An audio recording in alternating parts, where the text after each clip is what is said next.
What's up, gamers? DreamcastGuy here, and today we're talking about Tomba, the special edition, because this is a remaster that's very near and dear to my heart, because I grew up very interested in Tomba, but I could never afford it. To finally get a chance to play this game after decades of waiting, and it being just as good as I hoped, is a very cool experience. But I want to talk about this edition of the game, the new features of it, and kind of my modern take on how it plays. Hi, hope you're having a great day. If you could please give this video a like and subscribe if you haven't already. So in case you didn't grow up back in the 90s when the PlayStation 1 was first around, it was kind of difficult to know what was good or what was bad. There was just so much stuff coming out, and there wasn't a YouTube video you could watch back then, and even gaming magazines were actually pretty expensive. So in my neighborhood, kids used to trade PlayStation demo discs. You'd have like 5 different demos that would be the opening cutscene of a game or a couple early levels that let you experiment, and me and my friends became completely enamored with the way that Tomba looked and played. The demo of it was this delicious little slice of a very peculiar, slightly prehistoric world. In Tomba, you play as Tomba. He kind of looks like a little caveman. He's trying to hunt down different animals and pterodactyls and stuff like that to eat them. But what's cool about this game is that even if it feels kind of old school, it plays incredibly modern. This is a 2.5D platformer, meaning that you can kind of go to the background, but not a lot. There's like a background and a foreground, and sometimes you'll like go through a door where the perspective changes, but 99% of the time, you're running left and you're running right. But what's cool about this is that it almost feels like a Metroidvania. As you're going along trying to help out dwarves or people that have been cursed by evil pig wizards and stuff like that, there is this interesting slow unfurling. What's cool about Tomba is it doesn't really have that many unlockable abilities. It's more about just constantly teaching you how to be better at the game itself, getting better at long jumps, getting better at hidden locations on the map, and figuring out how to hop on top of some weird area that you earlier overlooked. But here's what's cool about this edition. So there is now a bunch of additional features, but the best ones are modern conveniences.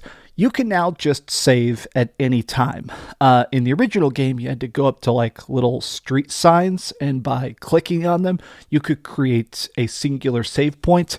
You can now just save at any time, because this is one of those games that does have a limited number of lives, meaning that if you die, you can get a game over and you can have to load. So now the fact that you can just create a save point before a particularly difficult encounter or a really rough platforming section or a time trial, it's cool that you can just create those save files, but you can also just straight up rewind.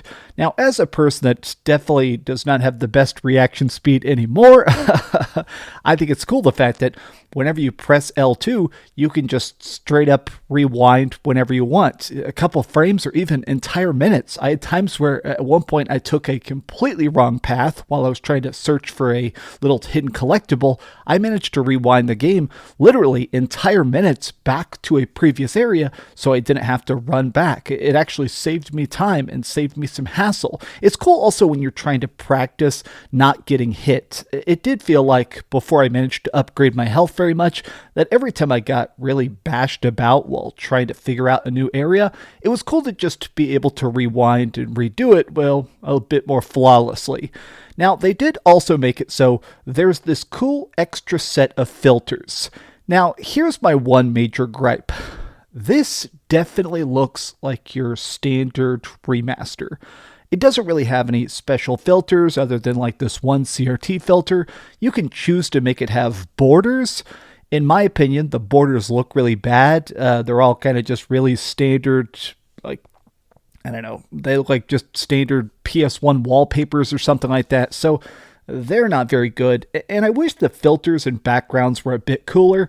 They just feel a bit lazy, But to kind of counteract that, they did completely redo the soundtrack, the completely remastered music. I pretty much don't remember any of the music from the original.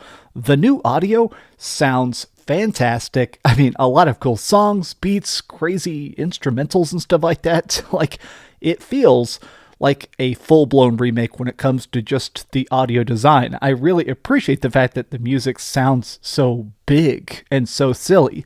I think part of the reason this game completely just impressed me from a modern point of view is the fact that, honestly, I feel like some games just forget to be funny. You know, everything's got to be so dark and serious. Everything's got to be cryptic and difficult and weird. And I love games like that. I mean, I'm obsessed with From Software and weird, macabre, indie horror and stuff like that. I kind of appreciate a game that's just trying to be goofy. It doesn't have a point. It's not really trying to tell that much of a story other than the fact that you're trying to defeat like the 8 big magic super pigs and stuff like that. But I kind of appreciate it. Like, as a first-time player of it, how this game is just trying to be lighthearted fun. I also did find it cool that there's this new thing they've added for this where you can actually look at character art, different box scans.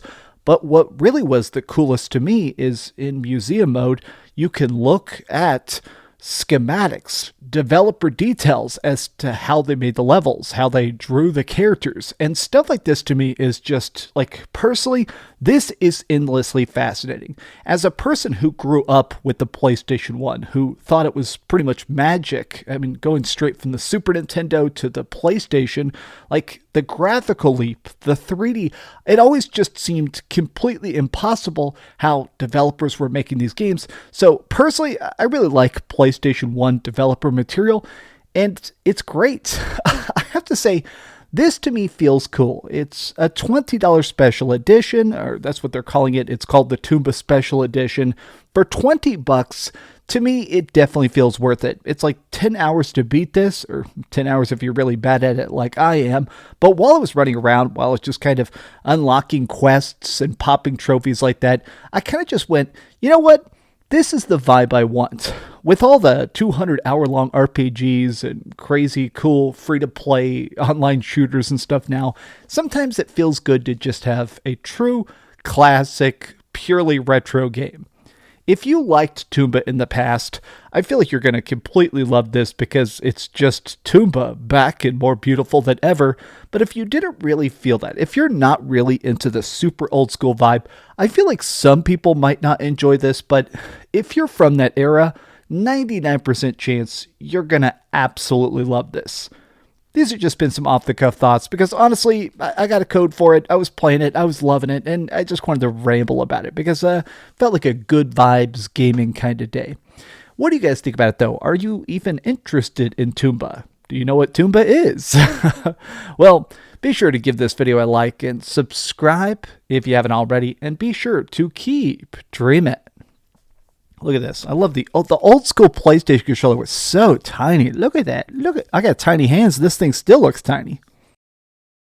Thanks so much for watching that video. If you want to see something else, you can always click this link to see what I put up last, or, subscribe and see what's coming up next. Also, I promise that whatever I do, it'll try not to suck.